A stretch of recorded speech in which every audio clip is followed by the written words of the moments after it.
자, 현대시 오늘 18페이지고요. 오늘 4편 하는데 시가 다 금방 끝나는 시예요. 그래서 오늘 현대시는 금방 끝날 것 같아요. 자, 일단 18페이지 김현승 눈물부터 할까요? 자, 펴셨나요?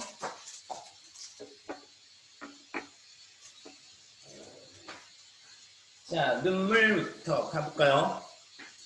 일단 제목은 눈물이니까 대상이에요. 근데 대상인데 눈물은 기본적으로 정서도 들어있잖아요.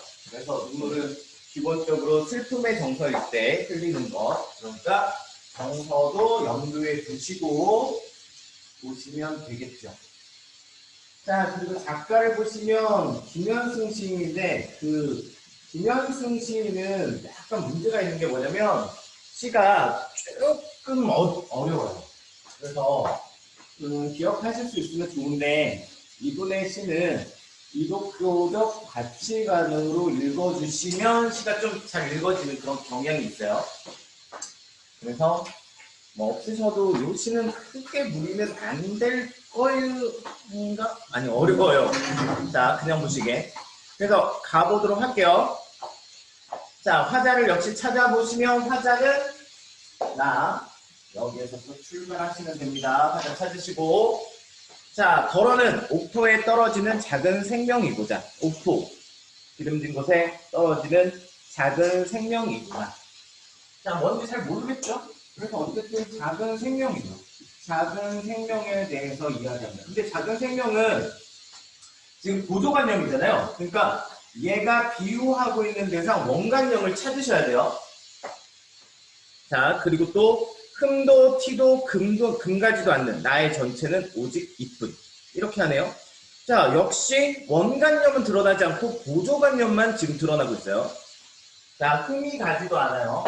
흠도 가지 않고, 그리고 티도 없는, 그리고 나의 전체가 바로 이것뿐. 이것이 뭐예요? 작은 생명. 근데 전부 보조관념들, 시에선 이렇게 원관념을 숨기는 경우가 굉장히 많거든요. 그래서 보조관념들을 모으셔서 얘네들이 가리키는 원관념 같은 걸 찾아주셔야 돼요. 그래야지 시의 의미를 정확하게 파악하실 수 있습니다. 자, 그래서 더욱 값진 것으로 드리려 할 때, 그러니까 기본적으로 얘는 값진 것이에요. 근데 값진 것, 이런 단어가 사실 기독교적 가치관하고 연결되죠? 기도 많이 해보신 분들은 아실 거예요. 그죠? 자, 그래서 더욱 값진 것이라고 드리라 하올 때, 재는 때, 나의 가장 나중 지닌 것도 오직 이것뿐. 다 보조관념. 자, 이것이 도대체 뭔가요? 그래서 나의 나중까지 지는 것, 나의 최후까지 지는 것. 그러니까 뭐 나의 전체라고 볼 수 있겠죠? 나의 모든 것. 그것은 오직 이것뿐. 자, 그러면서 원관념은 드러내지 않고 다음 얘기를 해요. 자, 아름다운 나무에 꽃이 시듬을 보시고 열매를 맺게 한 당신은. 자, 당신 이야기를 합니다. 여기에서 당신 얘기를 할게요. 자, 당신은 어떤 분인가요? 당신은 아름다운 나무에 꽃이 시듬을 보시고, 자, 먼저 꽃을 주셨죠? 그리고 꽃이 시듬을 보시고, 뭘 주셨나요? 열매를 맺게 한 당신은 열매를 맺게 했어요. 자, 그것처럼 뭐 하나요? 나의 웃음을 만드신 후에, 이것처럼 나의 웃음을 만드신 후에, 그 다음에 뭘 주셨나요? 새로이 나의 눈물을 지어주시다. 눈물을 지어주셨네요. 자, 그러니까 이 제목의 눈물, 요게 우리가 찾던 원관념이죠. 눈물에 대해서 이야기를 하는 시입니다. 자, 눈물은 어떤 것이에요? 작은 생명이고요. 그리고 흠가지도 않아요. 그러니까 어떤 순수한 것, 티도 없어요. 어떤 순결한 것, 그리고 나의 모든 것, 가장 값진 것. 그것이 눈물이에요. 자, 여기서 이제 흐름을 보셔야 되는데, 눈물은 어떻게 주셨죠? 꽃이 시듬을 보시고 열매를 주신 당신. 나의 웃음을 만드시고 그 위에 눈물을 주셨구나. 자, 꽃의 성질을 한번 생각해 보셔야죠. 꽃은 어떤 성질을 가지고 있겠어요? 웃음하고 똑같겠죠? 열매는 눈물하고 똑같겠죠. 자, 꽃은 피어나요. 그럼 예쁘잖아. 화려한 속성을 가지고 있어요. 근데 꽃은 언젠가 지고 말죠. 그래서 순간적인 속성을 지니고 있어요. 자, 열매는 어때요? 화려하진 않지만 사실 열매가 떨어지고 그리고 씨앗이 생기면서 오히려 더 지속적인 속성을 지니고 있고 그리고 꽃보다는 화려하지 않지만 더 중요한 게 되겠죠? 그래서 화려하진 않아요. 자, 그것처럼 뭐라고요? 나에게 먼저 웃음, 즉 기쁨을 주신 후에 기쁨 후에 뭘 주셨어요? 눈물. 바로 나에게 슬픔. 바로 이렇게 더 지속적이고 훨씬 가치가 있는 것. 가치가 있는 것. 이런 걸 주시는 거죠. 그러니까 당신은 또 누구죠? 당신은 기독교적 가치관을 읽어주라고 했죠. 기독교적 가치관이니까 이거 하나님입니다. 자, 그러면 여기까지만 읽어내시면 되는 시인데 이제 여기에서 얘가 만약에 모의고사 출제되면 보기로 주어질 거예요. 보기에서 시를 설명할 겁니다. 그래서 이 시는 김현승 시인의 어린아이가 죽음을 그것을 슬퍼하며 쓴 시로 전해지고 기독교적 가치관 어쩌고저쩌고 이렇게 나올 거예요. 그래서 얘는 관용론적 관점으로 꼭 잘못 말했어요. 표현론적 관점으로 꼭 읽어주셔야 되는 시거든요. 그래서 죽은 아이에 대한 그 슬픔을 종교적으로 승화하는 시입니다. 그러니까 내가 죽은 아이 때문에 너무 슬퍼요. 근데 그 눈물의 의미를 한번 생각해 보는 거예요. 죽은 아이 때문에 흘리는 그 눈물은 바로 내가 땅에 떨어져서 결국 작은 생명을 품게 하는 거예요. 그러니까 죽은 아이의 뭔가 영원한 죽음이 아니라 또 죽음으로써 뭔가 다시 새로운 가치를 만들어낸다고 보는 거죠. 그래서 가장 순수하고 나의 모든 것이고. 그런데 나에게 이 슬픔을 주신 건 누구예요? 하나님입니다. 하나님은 다 나에게 뜻이 있어서 이런 시련을 줬을 거예요. 그거를 자연현상에 빗대고 있어요. 꽃이 지고 나면, 화려한 꽃이 지고 나면, 그 순간적인 꽃이 지고 나면 훨씬 가치 있는 새로운 생명을 잉태할 수 있는 열매를 주는 것처럼 나에게 그 아이에 대한 기쁨을 먼저 주시고 그리고 훨씬 더 가치 있는 슬픔을 주셨구나. 이런 이야기예요. 이해되시나요? 그래서 죽은 아이에 대한 슬픔을 종교적으로 승화하고 있는 시입니다. 자, 이렇게 보시면 되고요. 주제로 연결해 볼게요. 자, 인간적 슬픔에 그대로 쓰시면 되겠네요. 종교적 승화. 자, 그리고 이 시에 나타난 눈물의 함축적 의미는 당연히 죽은 아이에 대한 슬픔이죠. 결국 정서를 표출하는 것이 슬픔입니다. 자, 그리고 오연에 나타난 자연의 변화와 시인의 삶에 제시된 시어를 토대로 연관지어 설명하면 했지요? 네. 얘네가 이제 부정적이다 뭐 이런 게 아니라 그냥 속성을 이야기하는 겁니다. 순간적이고 화려하지만 이것이 지나고 나면 훨씬 더 가치 있는 것. 그래서 나의 눈물이 슬픔으로 그냥 끝나는 게 아니라 훨씬 더 가치 있는 눈물이 될 거야. 죽은 아이에 대한 슬픔을 그렇게 영원한 가치로 인식하는 시입니다. 자, 되셨나요? 요게 김현승 시인의 눈물입니다.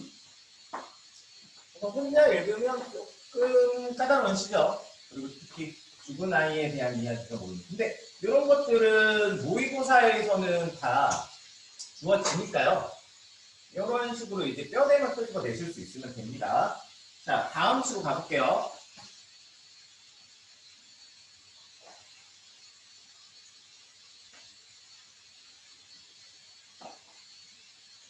자, 다음 시는 유명한 시죠. 울음이 타는 가을 강.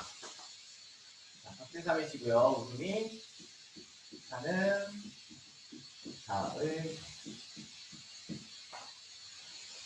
자, 이 시 같은 경우는 역시 이미지로 많이 읽어주시면 되는 시인데 일단 제목을 보시면 울음이 타는 가을 강. 자, 이미 보이죠? 이미 공감학적 칭찬이 사용됐어요. 제목에서. 그쵸? 울음은 뭐예요? 청각이죠? 타는은 뭐죠? 시각이죠? 그쵸? 그래서 표현하고 싶은 건 뭐예요?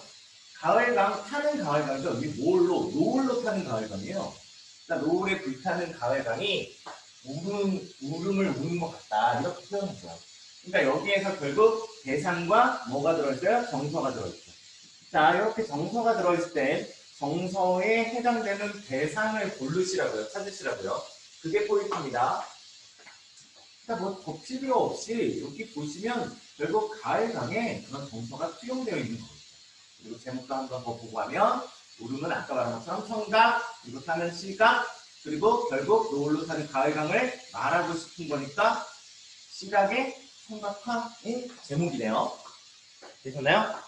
자, 그러면서 가볼까요? 역시 화자를 찾아보시면 화자는 나가 등장합니다.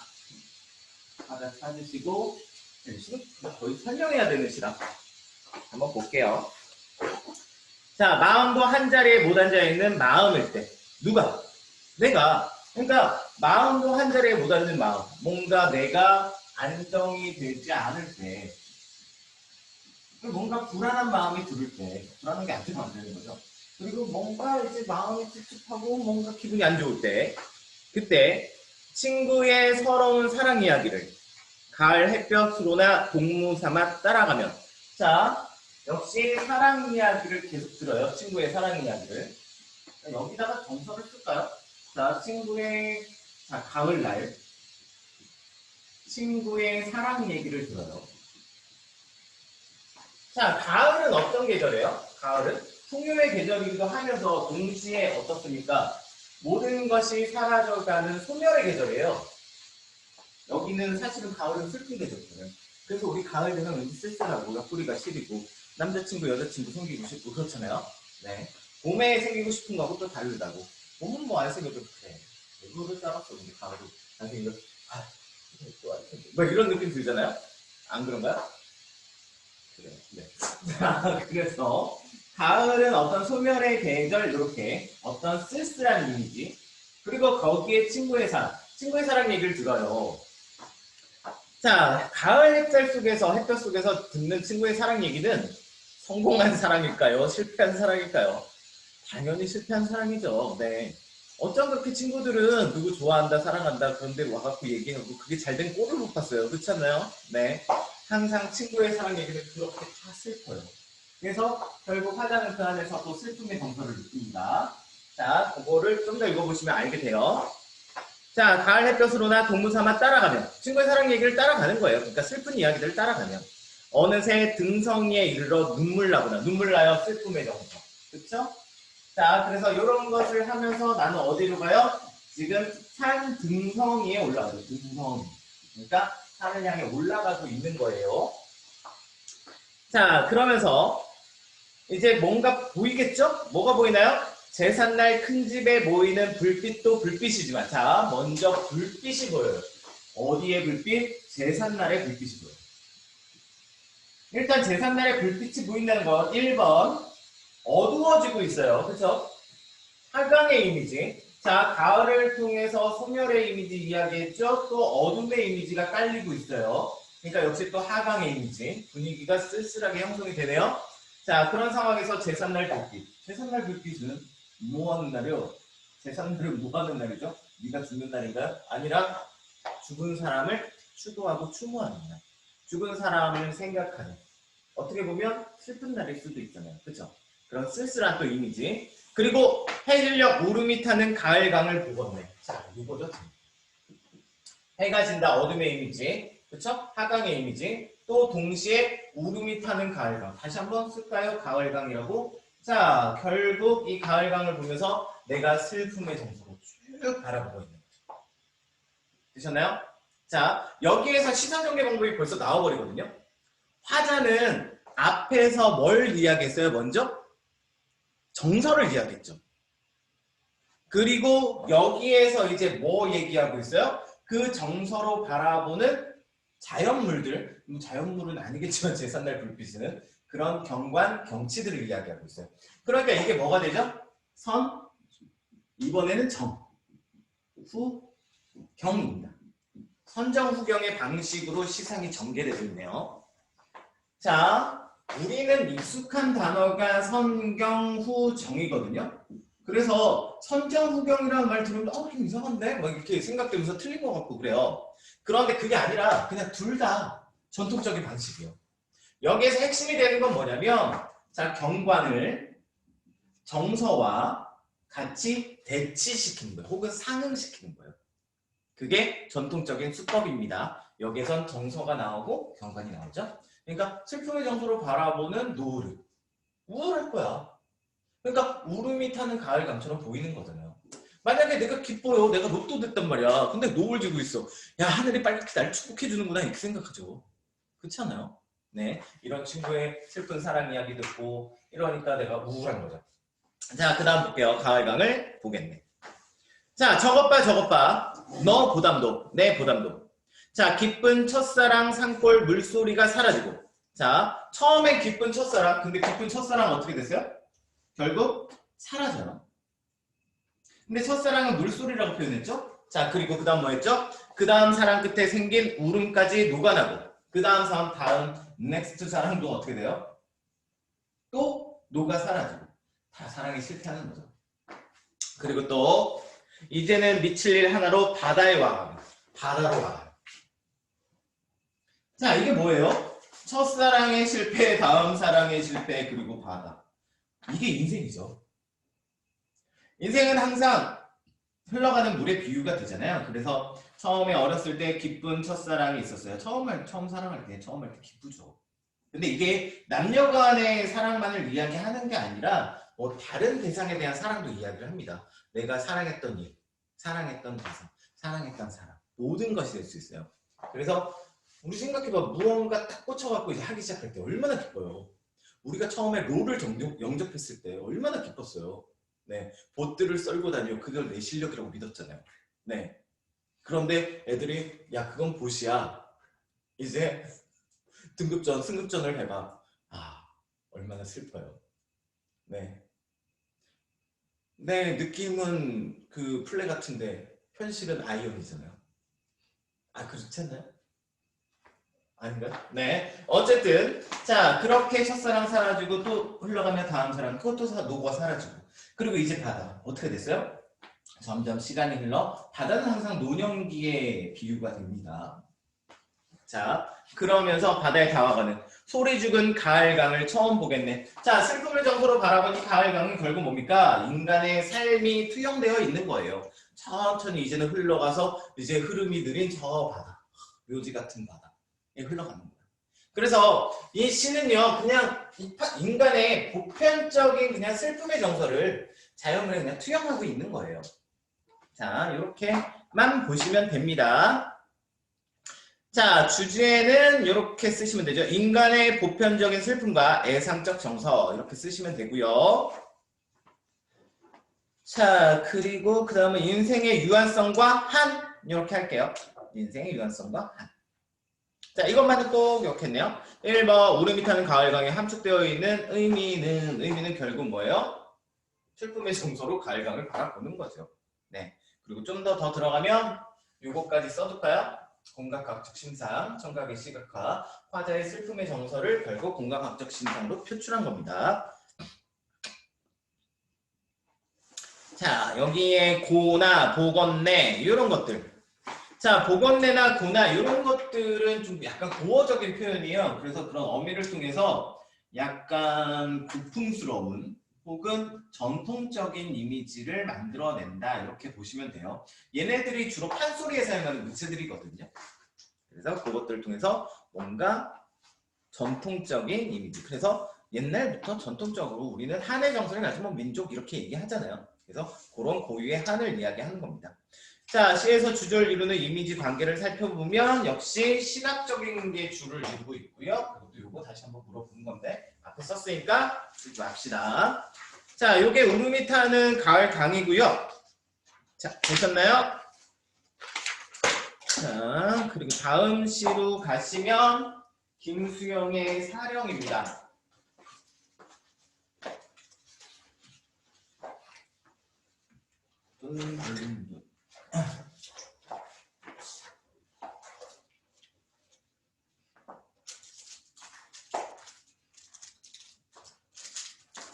윤동주 씨를 이야기하면서 김수영을 이야기한 것 같은데요. 그 김수영 씨는 여러분이 꼭 아셔야 되는 시고요. 사람이 없었어. 그리고 요 시들도 대부분 다 아셔야 되는 시들입니다. 그래서 김수영은 얘기를 안 할 수가 없는데 김수영은 어떠신 분이냐면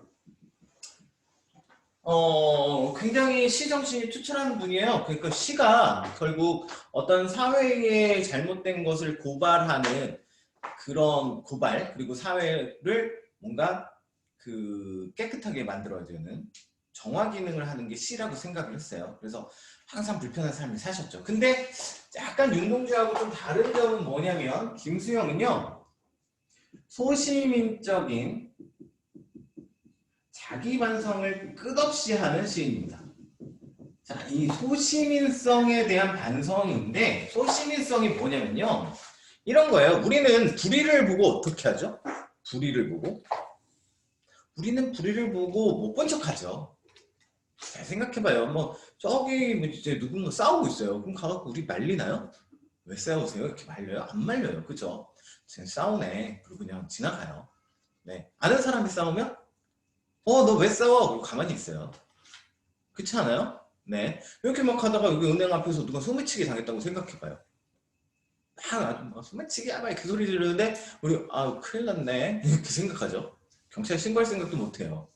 자기 앞으로 이렇게 소매치기 막 달려가요. 아줌마 달려고 잡아줘요. 그러면 그냥 이 정도죠. 왜 그래요? 우리는 기본적으로 힘이 없기 때문에 그래요. 그게 사실 잘못된 게 아니에요. 힘 없으니까 당연하죠. 어떤 불의를 보고 무슨 일을 했다가 내가 말려들어서 내가 피해를 보면 어떡해요? 그게 소시민성이에요. 힘없는 약자. 힘없는 약자로서 계속해서 사회의 모든 것들에 침묵해요. 못 본 척해요. 근데 이게 뭐하고 충돌해요?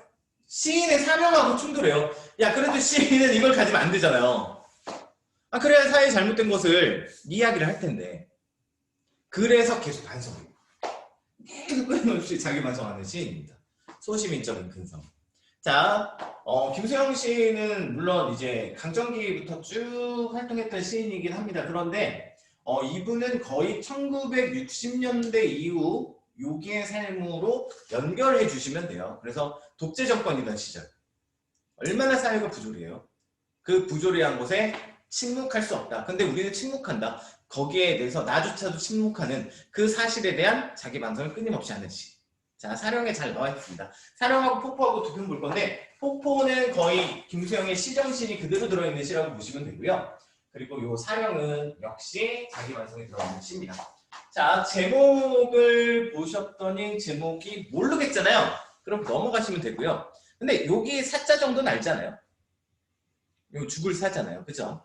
자, 그리고 이게 영혼이에요. 그러니까 영혼이 죽어있다는 거야. 내가 죽어있는 상태예요. 자, 어쨌든 제목 모른다고 치고 그 다음 가볼게요. 화자 역시 나를 찾아주시고요. 나에서 역시 출발하시면 됩니다.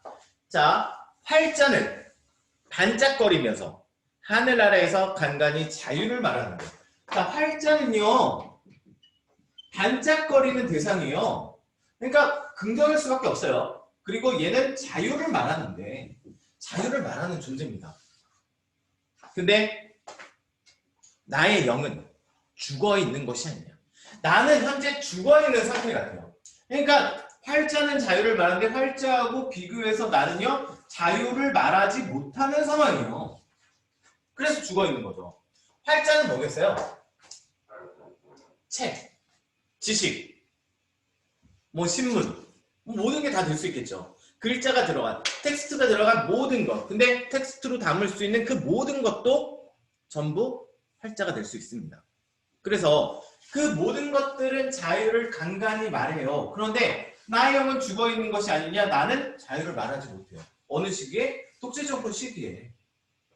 자유가 억압된 이 상황 속에서 자유를 말하는 게 당연한 일인데 자유를 말해야만 하는데 자유를 말하지 못하는구나. 그러니까 죽어있다라고 생각해요.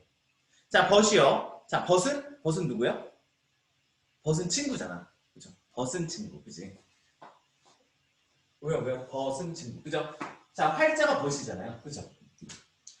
자, 벗이요. 그대의 말을 고개 숙이고 듣는 것이 그대는 마음에 들지 않겠지. 자, 나는 활자의 말을 고개 숙이고 들어요. 우리 언제 고개 숙이죠? 고개 언제 숙여요? 돈 떨어졌을 때? 그때 숙이냐? 자, 부끄럽고 반성할 때 그렇잖아요. 그러니까 화자는요, 자기가 잘못했다는 걸 알아요. 반성하고 있고요. 그리고 또 부끄러움의 정서를 가지고 있어요. 근데 그게 마음에 들지 않겠지. 야, 활자가 어떤 개념이나 사상 혹은 책이 너 마음에 안 들어 이렇게 해요? 안 하잖아요. 결국 마음에 들지 않는 건 누구예요? 자신의 모습이 마음에 들지 않는 건 화자 자체입니다. 자기가 스스로 알고 있어요. 그러니까 부끄럽고 반성하죠. 마음에 들지 않아요. 되셨나요? 자, 그대가 마음에 들지 않겠지. 마음에 들지 않아라. 자, 모두 다 마음에 들지 않아요. 모두 마음에 들지 않아요. 이 황혼도, 저 돌병 아래 잡초도, 담장의 푸른 페인트빛도, 그리고 저 고요함도, 이 고요함도. 자, 어떤가요? 자, 거기는 지금 황혼이, 그러니까 저녁 무렵이에요. 별다른 일 없어요. 그냥 오늘 하루도 갔지요? 자, 그리고 저기 잡초 있어요. 잡초 아무렇지도 않게 있어요. 그쵸? 바람에 흩날리지도 않아요. 그런 모습. 자, 그리고 담장의 푸른 페인트빛. 여기서부터 의미가 들어가는데 푸른 페인트빛은 어때요? 자, 페인트는 어떤 존재? 벽을 색칠하는 존재. 그쵸? 담장의 원래 색깔을 모른 채 푸른색으로 칠해놓은 거예요. 그죠? 푸른색은 대부분 어떤 이미지를 가지고 있어요? 대부분 좀 긍정적인, 평화스러운 이런 이미지를 가지고 있잖아요. 자, 뭡니까? 위선적인 평화라는 거예요. 오늘 하루도 그냥 묵묵히 흘러가는 저 페인트로 칠한 거짓된 평화라는 거예요. 그러니까 마음에 들지 않죠. 원래의 빛깔은 몰라요. 원래는 빨간색, 아주 시꺼먼색, 썩어가는 썩은 빛일 수도 있어요. 근데 푸른색 페인트 다 칠해냈어요. 보기만 좋죠. 내부는 몰라요. 그리고 또 저 고요함도 이 고요함. 이 고요함도 마음에 들지 않아요. 이 고요함. 지금 고요하면 되나요? 세상이 자유를 향해 말하라고 하는데 사람들은 침묵해. 침묵하면 되나요? 안 되는 거예요. 그러니까 고요한 게 마음에 들지 않아요. 자, 그래서 그대의 정의도 우리의 섬세도. 자, 그래서 그대는 정의로운 존재, 정의를 말하고 우리는 섬세한 존재. 생새는 뭐니? 못 써. 섬세한 존재. 섬세가 뭐죠? 자, 문제. 피규어가 있어요. 섬세한 피규어와 섬세하지 않은 피규어 조각상이 있어요. 그를 떨어뜨렸어. 어떤 게 망가질까요? 섬세한 게 망가지죠. 자, 그러니까 섬세하다라는 건 무슨 뜻이냐면 나약하다라는 뜻이에요. 우리는 너무 섬세해서 나약해. 자, 그리고 행동이 죽음에서 나오는 이 욕된 교회에 행동이 죽음에서 나와요. 그러니까 내가 행동하려면 죽음을 각오해야 돼. 행동이 죽음에서 나와요. 죽음을 각오하지 않으면 행동할 수 없어요. 그 나오는 이 욕된 교회, 이 잘못된 세상에서 어제도 오늘도 내일도 마음에 들지 않아라. 다 마음에 들지 않습니다. 왜? 행동을 못하니까. 우리는 죽을 각오를 못해요. 왜? 무서우니까. 왜? 소심이니까. 왜? 너무 나약한 존재니까. 되셨나요? 자, 그러면서 마지막 수미상관으로 끝냅니다. 그대는 반짝거리면서 하늘 아래에서 간간히 자유를 말하는데 우스워라. 내가 우스워요. 어떤 태도로 보고 있죠? 이 웃음, 내가 웃겨요? 어떻게 웃겨요? 이런 걸 뭐라고 해요? 스스로 비웃는 태도. 지읒. 아, 이건 마음에 들어서 맨날 지읒 하는데. 뭐라고 해요? 못하죠? 자조적이라고 합니다. 자조적. 네. 자조적인 태도를 보이죠. 자, 그러면서 우스워라 나의 영은 죽어있는 것이 아니냐. 자신에 대해서 비판하고 있어요. 자, 자기가 잘못된 거 알죠? 자, 그럼 이 사람은 어떻게 행동할까요, 이제? 이 잘못된 것을 수정하려고 계속 노력하겠죠. 그러니까 말 한마디도 없지만 이렇게 의지적이라고 볼 수도 있어요. 네. 이제 죽음을 각오하고 이 잘못된 것을 바로잡는 정의, 자유의 외침을 이제 하겠죠? 그래서 의지적도 살짝쿵 볼 수 있습니다. 자, 그 다음에 주제로 가볼까요? 주제. 부덕한 현실과 세 글자. 나의 죽은 영혼. 이렇게 하면 되겠네. 지식인의 죽은 영혼 비판. 이렇게 하면 되겠죠? 자, 그리고 이것만은 꼭 들어가 있는데, 자, 김지아의 타는 목마름으로 아시나요? 혹시 아시는 시인가요? 이 시는 그거예요. 타는 목마름으로 네 이름을 불러본다. 민주주의요. 그리고 서투른 솜씨로 백목으로 쓴다. 민주주의여 만세. 이런 시예요. 그래서 역시 우리나라의 암흑기에 그 민주주의의 도래를 굉장히 꿈꿨던. 자, 이 시하고 다를 바 없죠. 자, 자유가 억압됐던 그 시절. 바로 자유를 찾고자 또 자기 반성을 끊임없이 하는 그런 시. 이렇게 연결하시면 됩니다. 자, 마지막 시죠. 자, 김수영의 또 폭포입니다. 이 폭포가 김수영 시 중에 가장 유명한 시고요. 이 폭포가 김수영의 시 세계를 가장 잘 보여준다라고 생각해 주시면 돼요. 자, 폭포는 제목은 대상이지요. 네, 그러니까 이 대상이 의미하는 거를 끄집어내든지 아니면 대상의 속성을 정리하라. 이렇게 하시면 돼요. 자, 그리고 화자를 찾아주시면 화자는 보이지 않네요. 화자가 없는 상태에서 화자가 없으면 어떻게 하라고요? 바로 대상을 찾으라고요. 근데 대상은 바로 처음에 있죠. 폭포가 대상입니다. 제목이 대상 똑같네요. 자, 폭포는 고전 절벽을 무서운 기색도 없이 떨어지는 그것이 폭포죠. 근데 속성을 정리해 봅시다. 자, 폭포는 어떤 존재? 무서운 기색이 없어요. 무서움이 없는 존재. 그쵸? 두려움이 없어요. 또 규정할 수 없는 물결이. 또 규정할 수 없어요. 규정할 수 없는 물결이. 무엇을 향하여 떨어진다는 의미도 없이 무엇을 향한다는 의미, 목적성도 없고 또 의미도 없어요.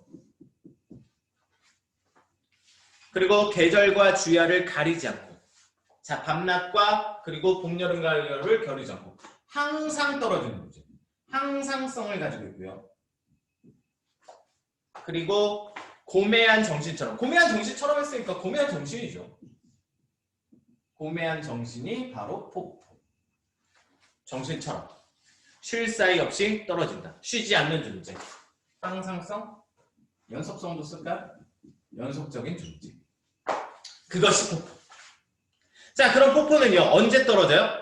금잔하도 인과도 보이지 않는 밤이 되면. 자, 조사에 집중하라고 했죠? 금잔하도, 인가도, 뭐도 없어요. 언제 쓰죠? 다른 것도 없을 때. 최소한 있어야 되는 게 없는 거예요. 자, 그러니까 폭포는 언제 떨어져요? 밤이 되면 떨어지는 존재예요. 어떤 밤? 당연히 부정적인 밤. 금잔하도 또 인가도 보이지 않는 밤이 되면. 폭포는 어떤 존재? 궂은 소리를 내며 떨어진다. 자, 그러니까 폭포는 궂은 소리. 되셨나요? 자, 궂은 소리는 궂은 소리이다. 궂은 소리는 궂은 소리를 부른다. 자, 궂은 소리는 뭐 한다고요? 결국 궂은 소리를 불러요. 궂은 소리라는 게 뭐죠? 바른 소리라는 거잖아. 그러니까 바른 소리는 바른 소리를 불러요. 당연하죠. 그러니까 결국 시인이 쓰고 싶은 내용이에요, 이게. 여기서 정리해볼까요? 자, 폭포는 어떤 존재라고요? 시인의 표상 같은 존재예요. 시인이 되고 싶은 거예요. 그래서 자, 어떤 것을 두려움이 없어야죠. 규정할 수 없어야 돼요. 규칙이 없어야 돼. 규율이 없어야 돼. 왜냐면 그거에 얽매이는 순간 내가 봐야 될 게 안 보일 수 있어요. 그리고 또 무슨 목적이 있으면 안 되죠. 순수한 목적으로. 의미도 없어야 돼요. 항상 똑같은 모습으로 고매한 정신으로 계속해서 궂은 소리를 내야 돼요. 그것이 김수영이 쓰고자 했던 시입니다. 자, 그리고 자, 번개와 같이 떨어지는 물방울은 취할 순간조차 마음에 주지 않고. 그러니까 화자는 등장하지 않지만 화자는 폭포를 취하고 싶은 거예요. 폭포의 이런 모습을 취하고 싶은 거죠. 근데 마음에 주지 않고 낙타와 나타가 나태와 안정을 뒤집어 놓은 듯. 그러니까 나는 나태한 존재예요. 나는 안정적인 존재예요. 그걸 뒤집는 존재가 폭포예요. 결국 이게 뭡니까? 이게 내가 가지고 있는 소심일성이에요. 나의 소심일성을 뒤집어 놓은 채 높이도 폭도 없이 규정할 수 없이 떨어진다. 그래서 바로 김수영의 시정신입니다. 그대로 보이시죠? 네, 되게 유명하시죠. 시정신입니다. 시정신. 결국 김수영은 이렇게 고든 소리를 내고 싶어 하셨어요. 나중에 검색 같은 거 한번 해보시면, 외모를 한번 보시면 정말 날카롭게 생기셨어요. 네. 그런 날카로운 눈으로 사회를 비판하신 그런 분이십니다. 자, 거기 아래쪽에 주제하고 끝하도록 하죠. 당연히 주제는 뭐겠어요? 부정적인 현실과 타협하지 않는 의지적인 삶의 주구. 이렇게 쓰시면 되고요. 그리고 부정적 현실에 맞서는 꿋꿋한 비판 정신을 형성한 시어는 당연히 폭포. 소시민적이고 안이한 삶의 태도를 형성한 시구는 당연히 나태와 안정. 나타가 오타가 아닙니다. 근데 나태예요. 자, 여기까지고요. 자, 현대씨 질문 있으신가요? 없으면 현대씨 끝.